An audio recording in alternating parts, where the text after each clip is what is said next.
A wonderful evening to you, dear viewer. My name is Patricia Lukoma Patricia, and this is your news tonight. First, let's look at the top stories. First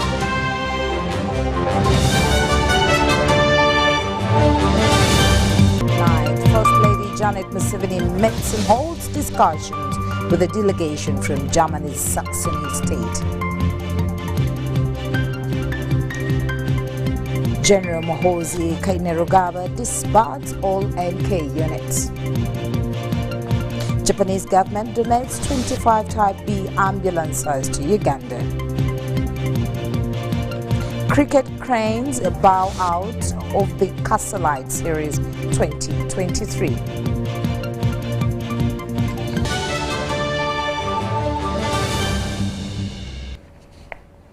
And into the news, our security journalist Ivan Kahwa provides an insightful report on President Museveni's crucial strategic areas to enhance citizen protection amidst recent isolated terror attacks.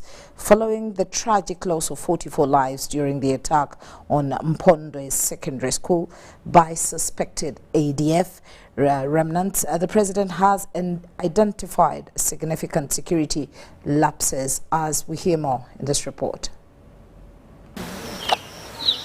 On June 16, 2023, a regrettable incident occurred in Nyabugando, Kasese district, where an ADF attack led to the death of 44 people and several others injured. The president of Uganda terms this as a weak ideology, since they were unable to target well-established armed units. If you can only attack unarmed people, then you cannot say that you are strong. There are reports of laxity in security during the attack on Mpondwe Lubiriha Secondary School, and the president has demanded a report within 3 weeks regarding the incident.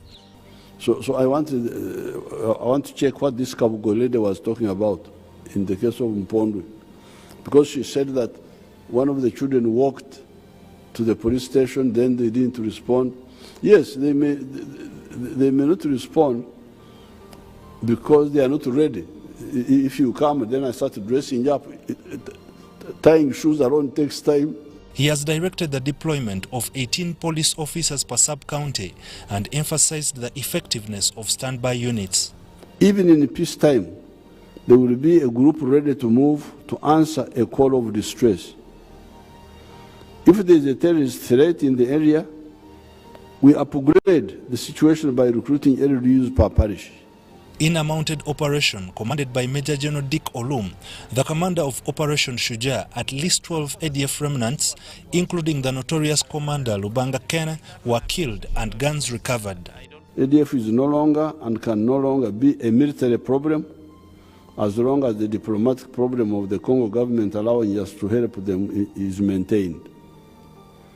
We can also follow them beyond the present line of limit of exploitation when the government of Congo allows us. It should be noted that in 1996, about 1,200 ADF members attempted to capture Mpondwe and Kasese airstrip, to land weapons and then proceed to Kampala to overthrow the NRM government. Fully supported and armed with guns by Mobutu and Bashir of Sudan. However, they were blocked and contained in Mpondwe, where 40 members were neutralized. We are to therefore build the anti-terrorism capacity of the country. In 2007, 87 out of 100 ADF members who entered Uganda from Congo were killed by commandos as they planned to disrupt the Commonwealth Heads of State meeting. This event marked the point where the ADF could no longer send groups into Uganda. President Yoweri Kaguta Museveni assures the country that the ADF can no longer carry out attacks in Uganda using bombs due to enhanced intelligence. Although he acknowledges the fact that political division acts as an impediment for Africa to fight terror threats, he believes that a stronger military force can help counter any planned invasion from the enemy. So, military intelligence just to locate, but also diplomatic, because these people are not where we have got authority. They are in somebody else's area of control. The president emphasizes that Uganda does not intend to seal off its borders with Congo due to the economic benefits, with exports to Congo earning at least 2.2 trillion Uganda shillings per year. All this would be lost. Besides, we would harm and annoy our people and the Congolese people that live on the borders. Maintaining peace and ensuring safety remains core objective. Uganda is known for accommodating refugees from around the world. Ivan Kahwa, UBC News. President Yoweri Museveni has directed the lifting of the night curfews in all districts that are at high risk of any suspected terror attacks. The directive comes at a time when some districts, including Kibale district, had imposed night curfews in the wake of the deadly terror attack by the Allied Democratic Forces. Getting the series of the attacks by the suspected armed robbers in Kibale district, a joint security operation swung into action to track the suspects. We got some signals of people who used the weapon to steal one of the businessmen in Kitutu. And a similar case was registered in Kiegegwa. The attacks happened in the areas near River Muzizi and forest reserves, where the suspected ADF rebels used as their route chart in early 90s. So that there are some elements of people who have some characters and dimension of in 20s. That preamble is there. This prompted the district security team to impose the night curfew in the affected areas to encounter the night movements of the armed robbers linked to the ADF. We are doing all this to avoid any attack in case it is planned, because on Monday, Kibale was mentioned by the spokesperson of police that we need to be vigilant. The operations to quell the activities of the suspected armed robbers in the district have resulted in the arrest of some revelers enjoying the nightlife. We arrested some boys and men who were in that bar. Many of the young people were arrested and we closed the bar. Those people are already at the police headquarters Kibale for many cases. But the move has been opposed by President Yoweri Museveni, who ordered for the lifting of the night curfew. Like I saw one RDC in Kiegegwa closing night discourse.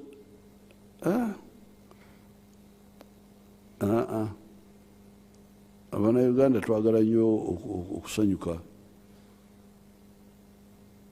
Abana Uganda bagala nnyo okusanyuka abazzukulu kubasibira mu nyumba. We are going to discuss it.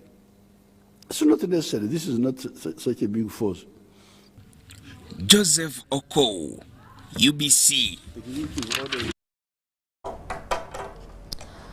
General Muhoozi Kainerugaba disbanded all MK movement units and directed that effective Monday 10th July 2023 jointly operating under one umbrella of the MK movement, where he will be the one in charge of the daily operations. For close to 1 year and a half, ever since the resurface of the senior presidential advisor on special operations, General Muhoozi Kainerugaba, onto the political landscape of Uganda, his supporters have been widely mobilizing and publicizing him through different units. However, at some points there have been reports of clashes among units as many fought for supremacy. Now General Muhoozi Kainerugaba has with immediate effect disbanded all those units. We all agreed through his guidance that time has come that all units should merge and we do a joint mobilization for MK movement, which we all agreed to. Muhoozi has also set up a disciplinary committee to tame errant supporters. We have the masses who are supporting us, and in such a kind of environment you always get complaints and indiscipline cases. Through his guidance, again, he suggested that a disciplinary committee be set up to be able to attend to complaints. Honorable Mike Mwanda is a Central Disciplinary Committee chairperson. We are now tirelessly working, putting all things together so that we can commence work very soon, because our chairman immediately requested us that work should start immediately. Not, of course, looking at the wrong things that are being done by our people, but see how we can give guidance and also sensitizing our people about the code of conduct of MK movement. Other directives by the Forsters General includes the following. It was agreed, still under his guidance as our chairman, that in any official activity or program that will be carried out with effect from Monday, at any one time, 2 members of the Central Committee should be in attendance to guide and energize whatever activity is taking place. Mwanda says this is the better way to go. We will not be launching structures because we all now belong to the MK movement. And secondly, we are preparing ourselves for elections. All these positions we are holding are tentative, are interim. We would like to get the mandate from the people. The MK movement team has, however, hit back at the leader of opposition in Parliament, Matthias Mpuga, who has castigated the NUP members for paying allegiance to the general. We are not a political party that one has crossed. I don't think there is nothing wrong of saying that you will associate with somebody. They have not crossed because we are not a political party. But if somebody sees something good, I think it would really be better or good for somebody that let me associate myself with that thing that is good. So instead, he should ask himself, why are people associating themselves with MK, not remaining entirely in his organization? As Mhozi moves in to clean and streamline his house, on the other hand, the party members are saying he is laying a political foundation. Robert Nyango, UBC News. Now, officials from Uganda Revenue Authority are in hot soup for failing to collect 1 trillion shillings in taxes from gold exporting companies. In an ongoing probe by the Parliamentary Committee on Statutory Authority and State Enterprises, COSASE, it was discovered that 7 gold mining companies didn't pay taxes amounting to 1 trillion shillings in financial year 2021-2022. Philip Aguta was at Parliament and filed this story. Probe by the Public Accounts Committee COSASE into the irregularities at Uganda Revenue Authority has continued on Friday. MPs sitting on the committee discovered that 7 companies accredited to export gold had not paid taxes from 2021 to date, amounting to shillings 1 trillion. It should be now the 340 million plus 340 billion plus 616 billion. Towards almost a trillion. Money not collected from dealings about gold and other precious minerals. So the question is now bigger to you and I. It's now, we are now talking about a trillion not collected. You can see how we are not doing well. So we want to get explanation. Somebody was saying these small taxpayers you go back loss because of 80,000 shillings, presumptive tax not cleared, when we have a trillion uncollected from tax gold dealers.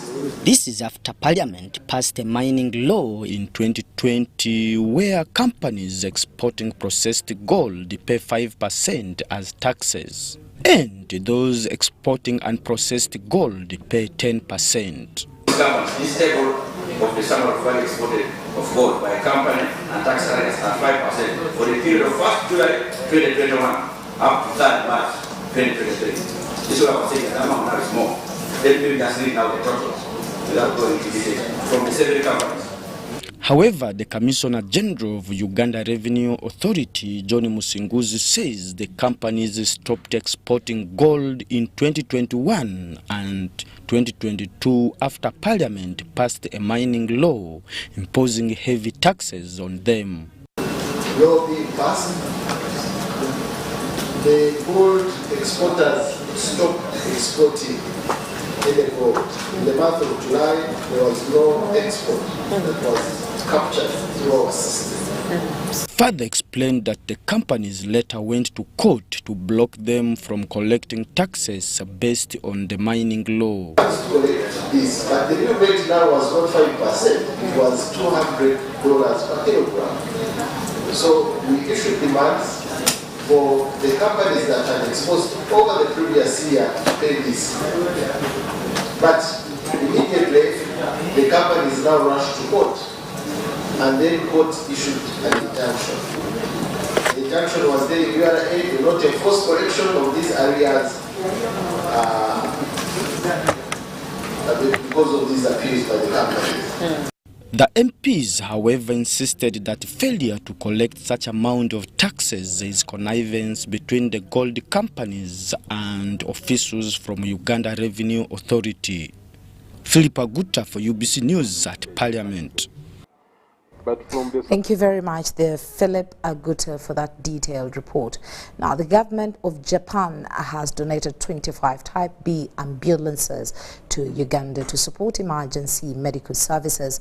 Minister for Health, Dr. Jane Rotha Cheng, received the ambulances from the Japanese ambassador to Uganda, Fukuzawa Hidemoto, at the ministry headquarters in Kampala.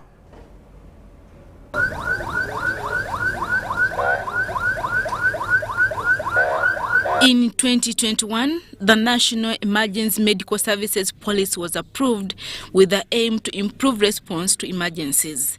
The Ministry of Health is implementing this policy by, among other things, acquiring and improving the functionality of the ambulance system. The government of Japan has joined the list of development partners supporting Uganda to strengthen her emergency medical services by donating 25 Type B ambulances. There are two types of ambulances, B and C. Type B is equipped for transportation, basic treatment and monitoring of patients, while Type C is the most advanced. The Type C ambulances include the mobile intensive care units, specialized neonatal ambulances, and specialized negative pressure ambulances for highly infectious diseases like Ebola. As you are aware, we are very prone to outbreaks. So we need these ambulances with negative pressure so that the emergency medical teams, including the drivers, are protected. The Japanese ambassador to Uganda, His Excellency Fukuzawa Hidemoto, handed over the ambulances to the Minister for Health, Dr. Jane Rotha Cheng, at the Ministry of Health headquarters in Kampala. He appealed to the Ministry of Health to ensure that the ambulances are well maintained in order to achieve value for money. I would like to say that this money is not from me, not from the embassy. It's from the taxpayer of Japan. And if we see that the maintenance are well done, there'll be more projects. Minister for Health Dr. Jane Rotha Cheng commended the government of Japan for supporting Uganda's health sector. Is improving intra-facility and inter-facility transfer of patients. That is the referral system that has to be coordinated. We have patients that are transferred from one regional hospital to Mulago, and from the PNFPs to Mulago or any other hospital with specialty. So the ambulances do this. She, however, welcomed other development partners to come on board because there is still a gap for 325 ambulances. These ambulances will be given to 25 constituencies, with each serving a population of 100,000 people as stipulated in the National Medical Services Policy. Adiana Kote, UBC. violation of right to freedom of assembly by police, overcrowding in prisons, and rampant gun violence in the country, among others, have been mentioned as key pertinent issues in the Uganda Law Society quarterly State of Rule of Law report from April to June 2023.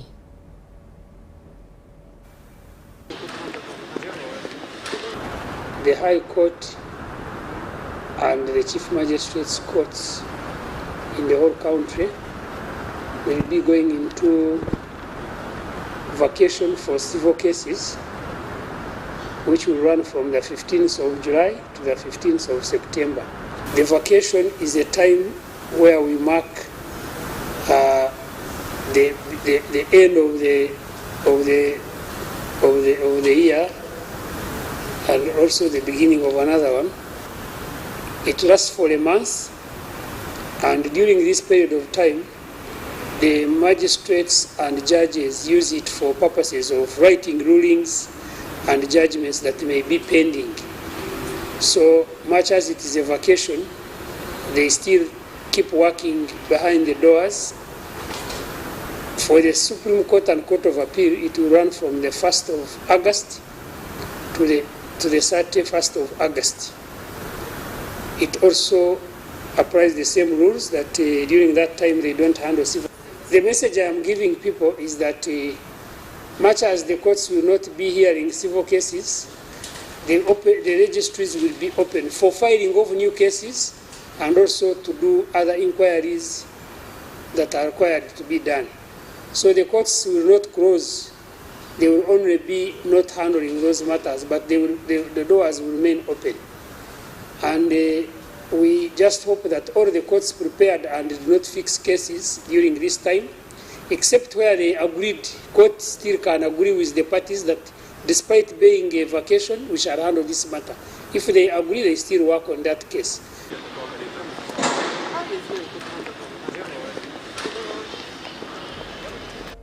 At Media Center, 5 out of the 23 trucks with 27 consignments that were returned to Uganda from South Sudan, sampled and tested at Elegu and Nimule border by Uganda National Bureau of Standards, had maize grain that was contaminated with aflatoxins.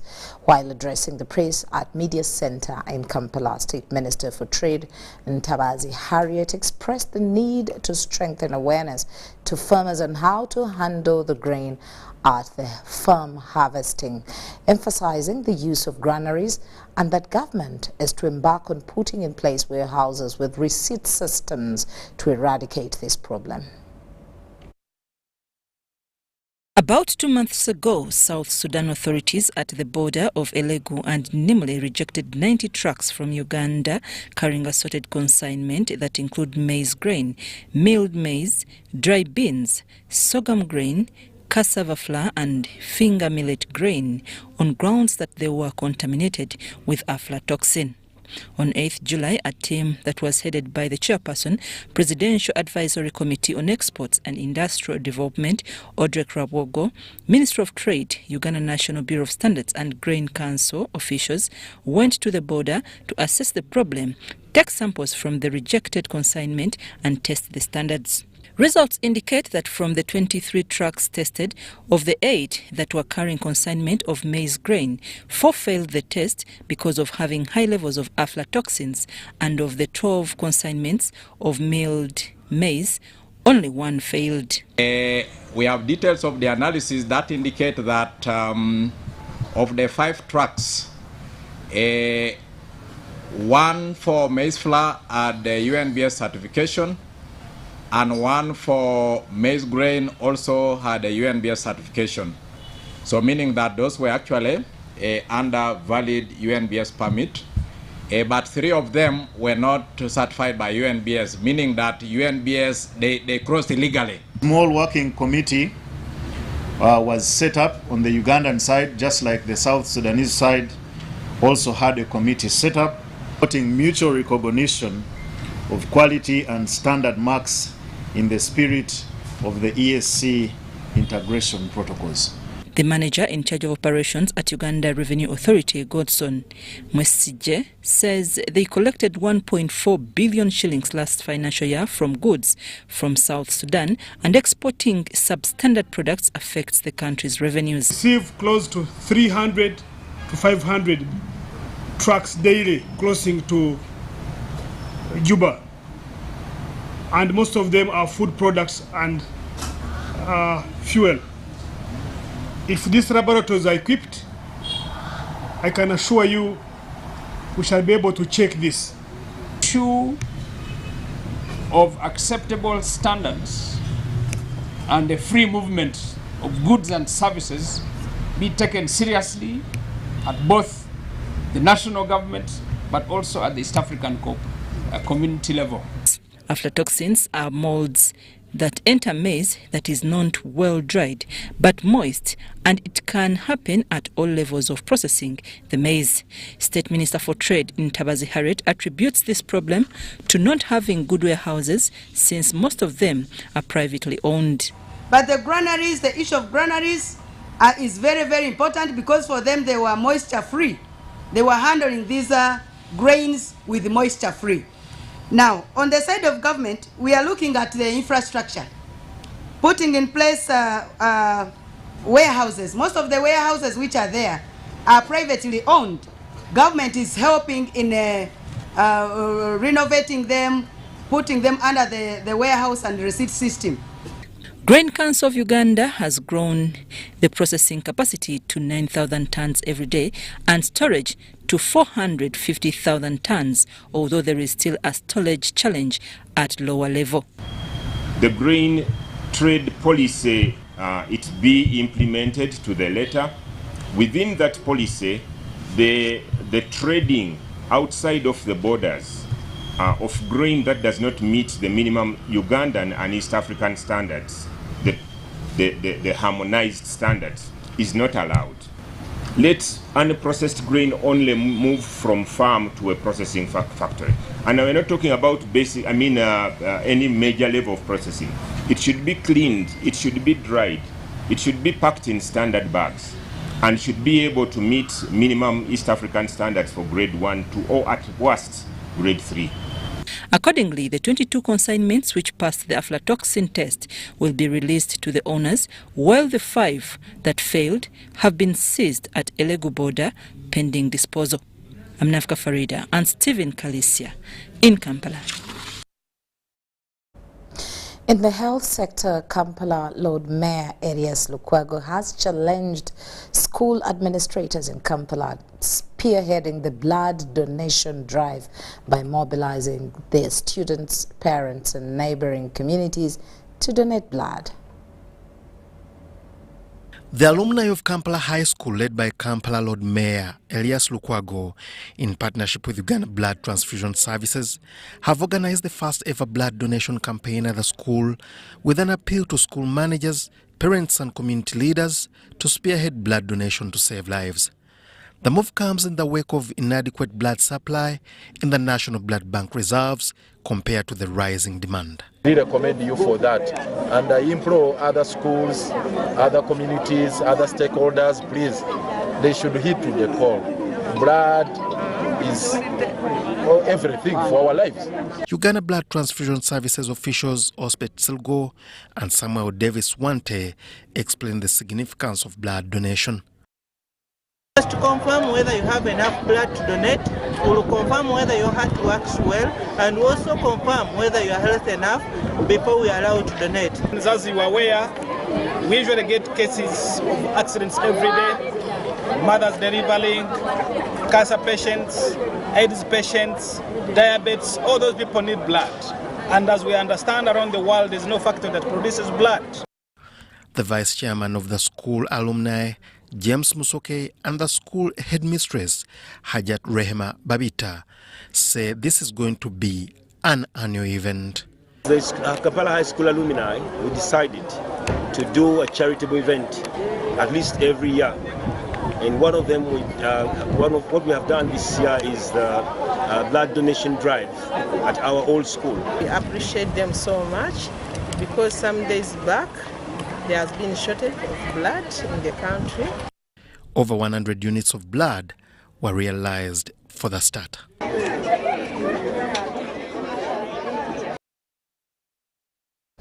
Well, it's time for us to take a short break, but when we do return, we'll return with our business stories. Stay with us.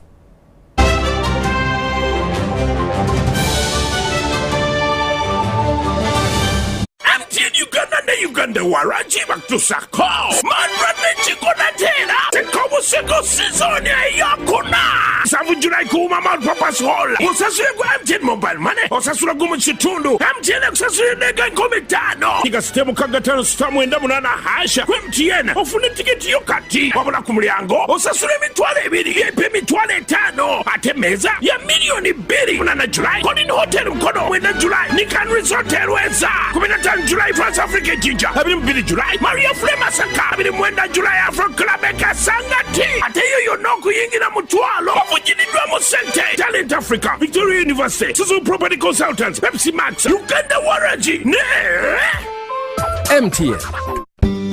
At Timex Nutrition Center, we advise you on the right foods to eat, exercise profile to adopt, and lifestyle strategies which are compatible to your blood group and genotype. This empowers your body to prevent and treat many diseases like diabetes, blood pressure, arthritis, ulcers, obesity, and many others. For more information, find us at our head office in Kampala on Nassa Road, Conrad Plaza, 2nd floor, or call 0758 819 952 or 0778 288 361. We also have other branches in Bara and Jinja. It's Freaky Friday from Airtel. Buy or gift. Buy or gift. Get freaky too! Dial *100*0# to load a Freaky Friday bundle for you to enjoy the best offers on voice and data. To buy a bundle for friends and family, dial *100*0#.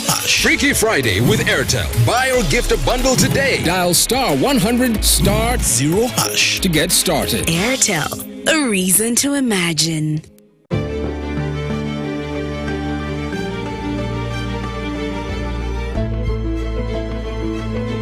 The land take for development of Tilenga, Kingfisher, and East Africa crude oil pipeline projects in Uganda is approximately 6,900 acres, with close to 10,000 project-affected persons. The compensation process involves an inclusive and participatory resettlement action plan study that provides for cash payment, physical resettlement, and livelihood improvement packages for the affected persons. 90% of all the project-affected persons have been fully compensated. 200 replacement houses have been constructed and handed over. Ngati Agnes mfanazo aberu ma auto beru kabesendra wanyaru dum agera ot dum top onede podu pio ejuga madigera ot ma eni matinani iye maleng adonga chopo poringo kumacha sente dano wangu moko ola nyao kodole moko machalo dielde moko konyo kodawia school nyekwaya gibeteka somode. Communities are also engaged in vocational skills, agriculture, financial literacy programs, employment, and contracting opportunities to improve their livelihoods and grow community content. The Petroleum Authority of Uganda, creating lasting value in Uganda's oil journey.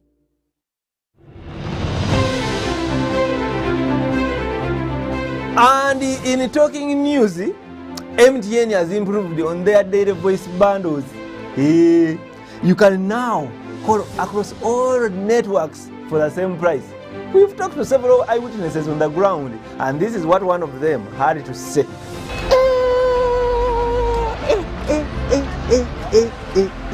Amos, did you hear about the MTN daily voice bundles? So, to join many more other Ugandans enjoying these MTN daily voice bundles, dial *100 *21# or use the My MTN app to start enjoying. Stay tuned for more offers from MTN.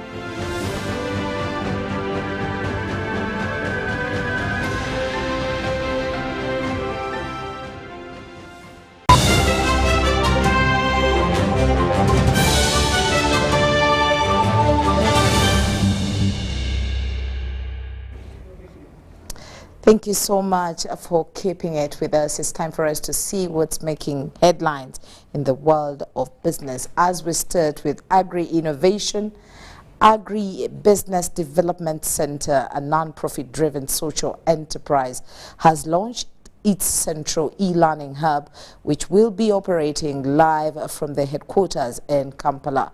The e-learning hub has been set up to encourage the digital literacy among sector players in Uganda's agri-business value chain.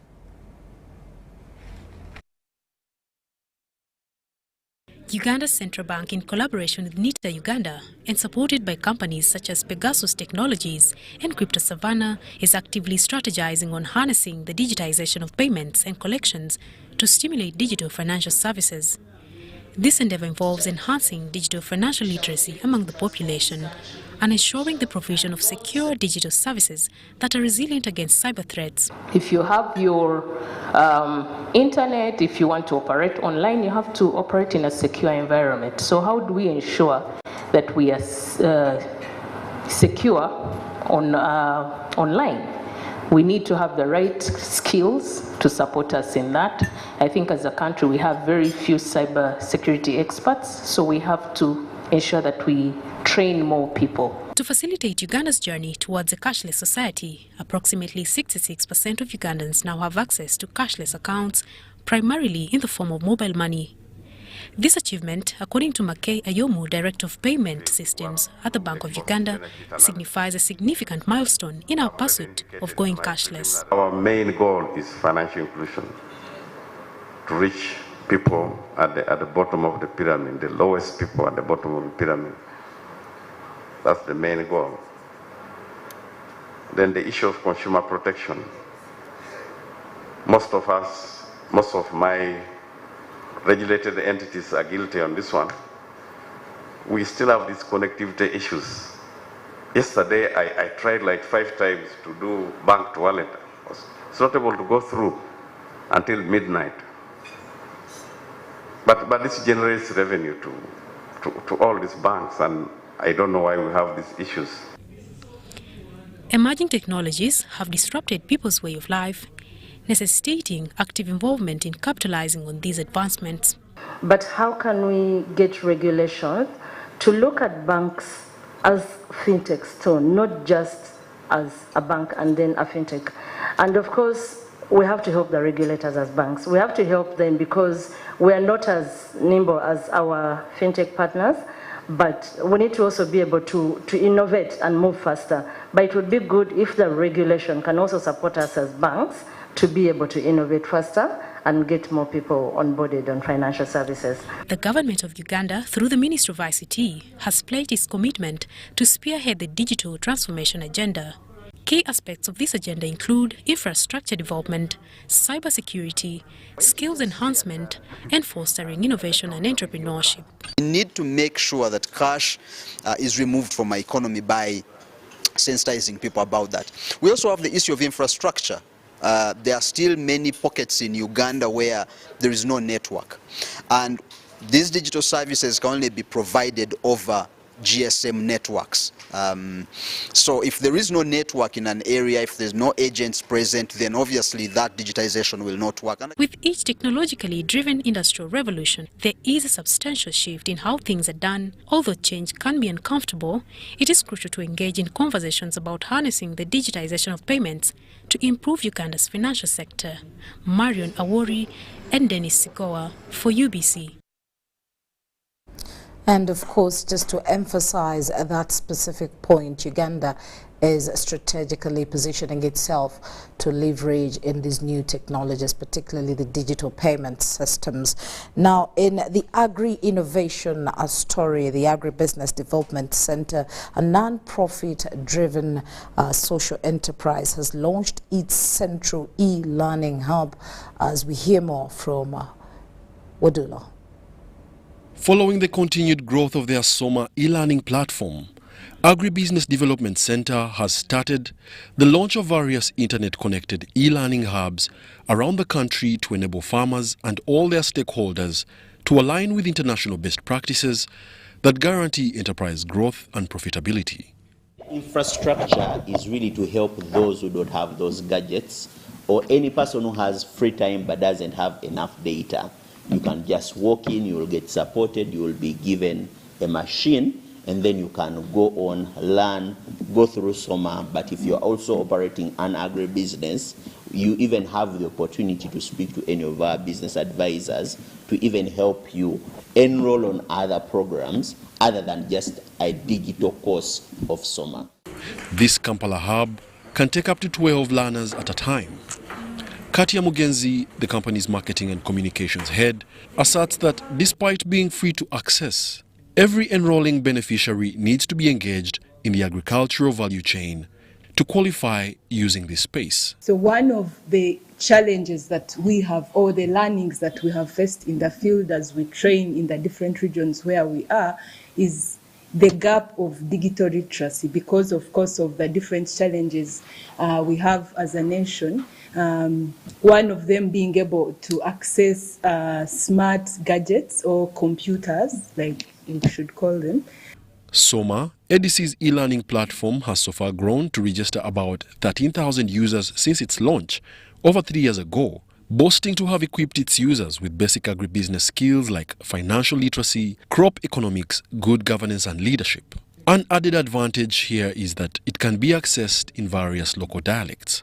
3 different languages. We have Luo, we have Luganda.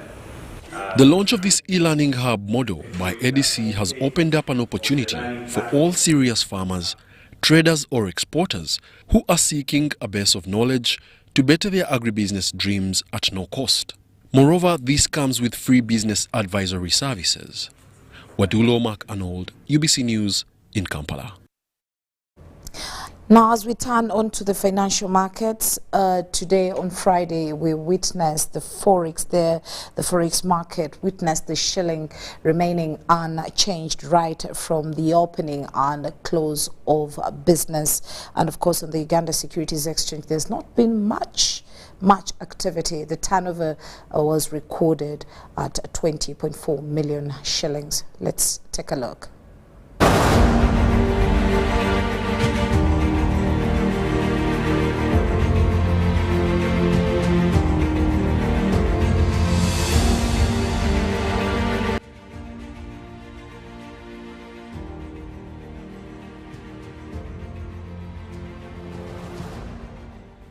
In our financial markets this week, let us start off with the Forex market, where the shilling remains flat with no major fluctuations on the opening and closing price to end the week with a fair 3,664.67 buying and 3,674.67 selling against the dollar.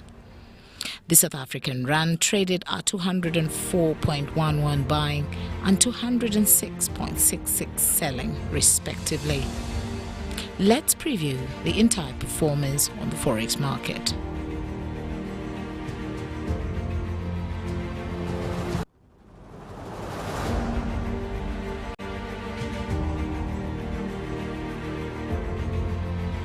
At close of this week today, the Uganda Securities Exchange recorded a total of 120,000 shares exchanging hands with a total turnover of 20.4 million shillings. The all-share index stands at 1,038.53 and the local share index stands at 269.96. Activity on the counter was minimal, recording only 21 deals on the counter. MTN took the lead to record a turnover of 20.4 million shillings, trading only 120,000 shares at 170 shillings per share. Umeme traded the least with a total of 22,990 shillings turnover and 53 shares exchanging hands. Other counters remained flat with no activity on the bows. More activity is likely to happen on MTN Uganda due to the demand on this counter, plus the outstanding bids and offers on MTN. Total capitalization stands at 18 billion shillings, a figure that defines the USE. For UBC News, I'm Patricia Lukoma Patricia. It's Freaky Friday from Airtel. Buy or gift. Buy or gift. Get freaky too. Dial *100*0# to load a Freaky Friday bundle for you to enjoy the best offers on voice and data. To buy a bundle for friends and family, dial *100*0#. Freaky Friday with Airtel. Buy or gift a bundle today. Dial *100*0# to get started. Airtel, a reason to imagine.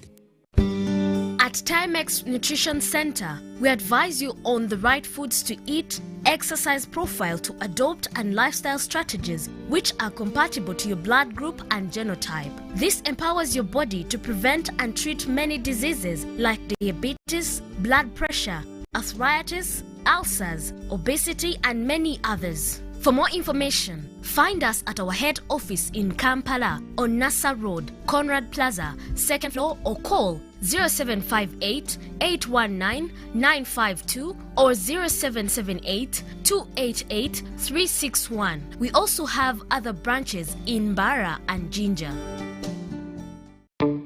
The biggest, the baddest East African Christian Marathon is here.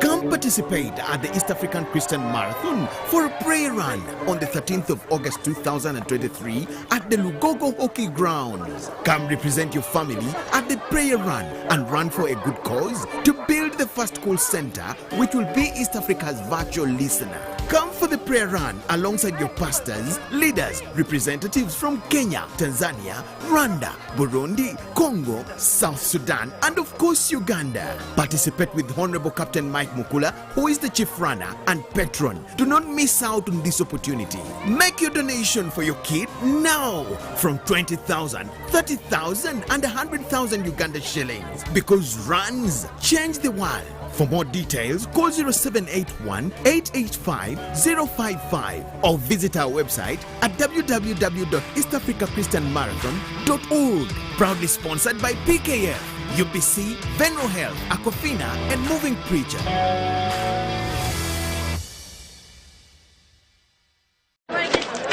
Juko. Yo. What you go? Check the shopping, man. What's your secret? Haven't you heard of the Parish development model, PDM? Yes, I did, but I thought it was just a talk. No, Sebatia. It is real.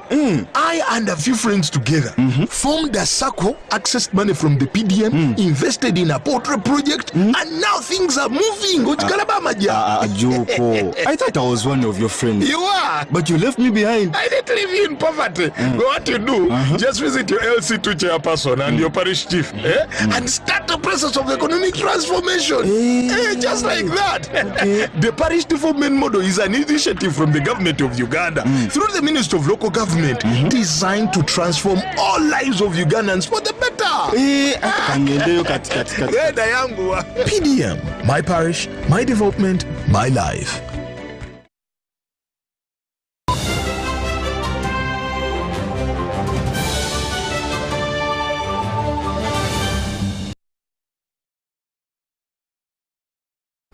Welcome back. Time for sports.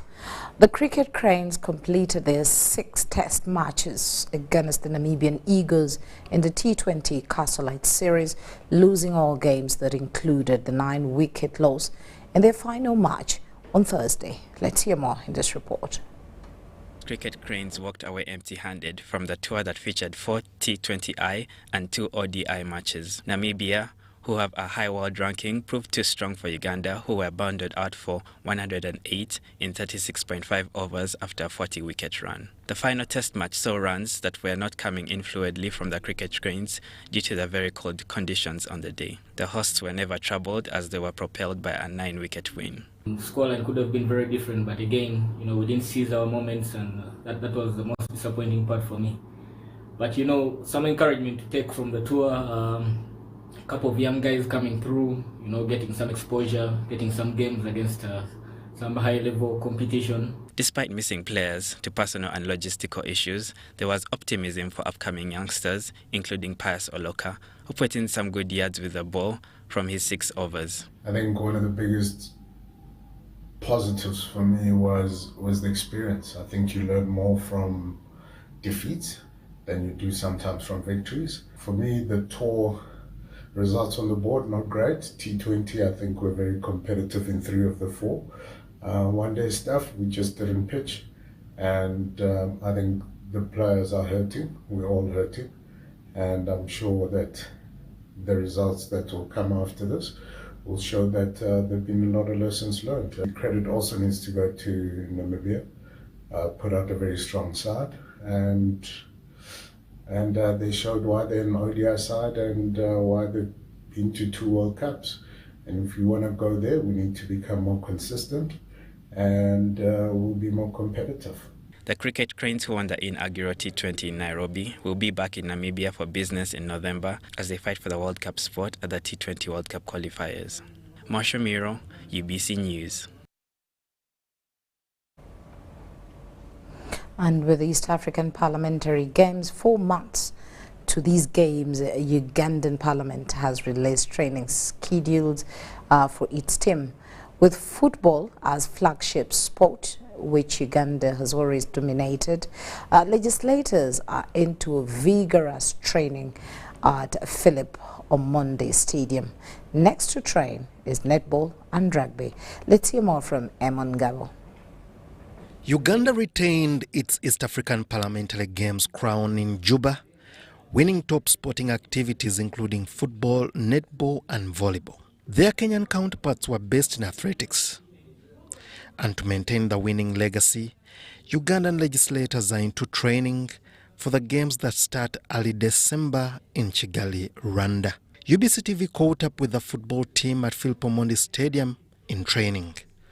The team is optimistic this early preparation will help their fitness levels and be able to compete favorably. Official training, what we call official training, where we will require every player to be at the pitch, begins in September.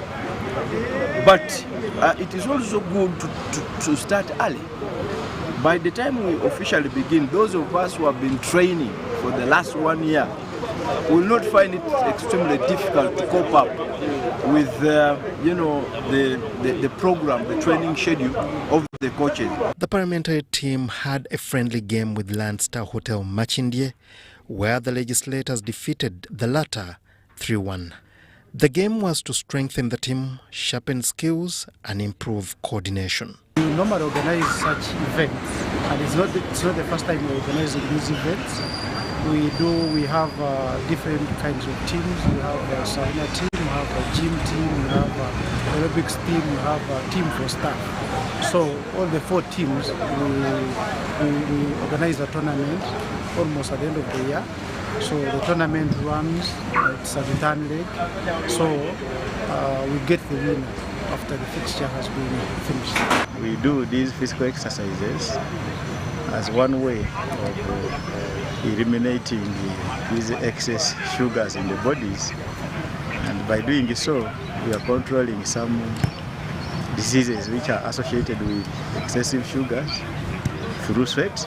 The East African Parliamentary Games are rotational amongst all East African Community member states, where legislators meet and share ideas as they compete in different sports disciplines.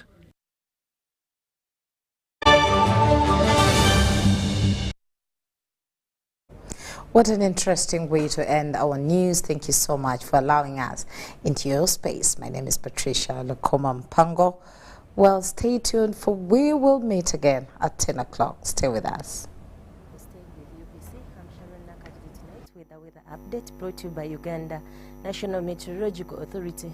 Now there is a slight reduction in the wet weather activities across most parts of the country due to the rain-bearing clouds that are now very far away from our country, Uganda, further north of the continent. Tomorrow morning we are forecasting light rains in our capital city, Kampala. As for Nakasongola and Masaka, we shall have partly cloudy skies. For the eastern parts of the country, Jinja and Tororo, we shall have light rains, while for Soroti, we shall have bright and sunny conditions.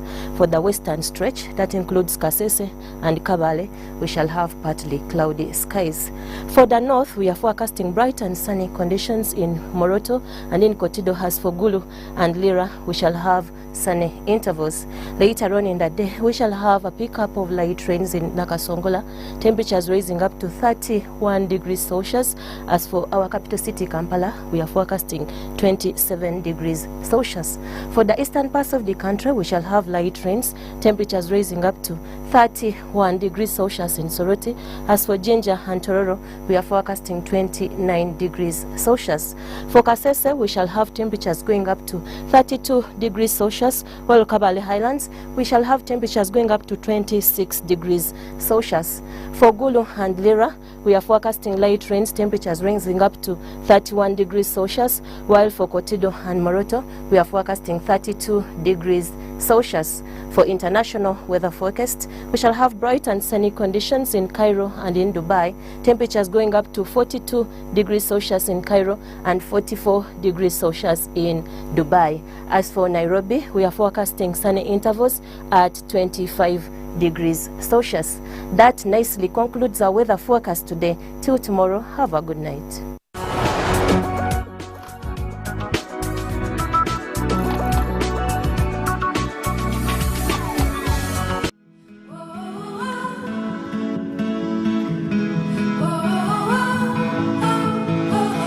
High, a high school TV drama that you do not want to miss. Who takes the title for the most popular and cool girl and boy in schools? Who are the good students? Which part were you during the high school times? Come and be part of this epic high school series movie premiere as you relive your school drama times. Tickets go for 30,000 ordinary and 50,000 VIP. Early bird will pay 25k and 45k respectively. 21st July 2023 at the National Theatre. Contact us on 0784 930190 or 0703 826623 for details. Sponsored by Bella Wine, Charism, UBC and U24 TV.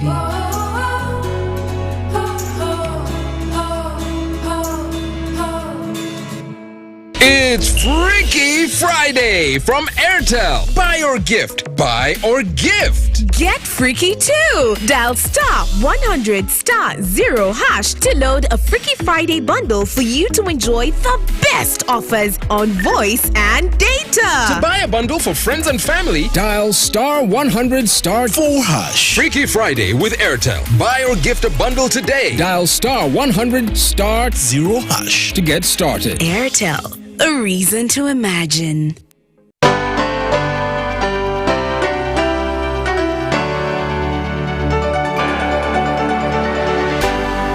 UBC, inspiring Uganda.